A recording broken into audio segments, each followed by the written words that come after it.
Cigarety versus elektronické cigarety. Čo je horšie?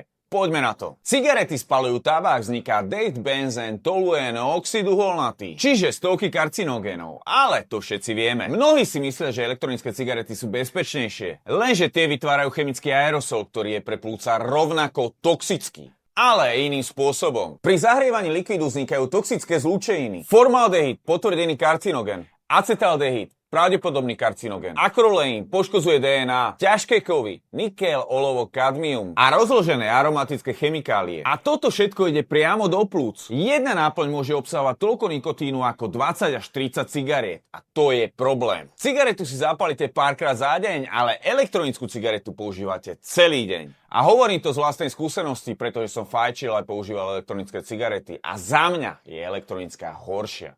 Pretože ju máte stále pri sebe. Malé dávky nikotínu každých pár minút. Takže za mňa nie je to lepšie ani zdravšie. Je to len rovnaký problém, ale s iným dizajnom. Ak sa vám toto video páčilo, dajte like, koment alebo zdieľajte, nech sa toto video dostane ďalším ľuďom. A napíšte mi do komentára, čo je pre vás horšie. A ďakujem.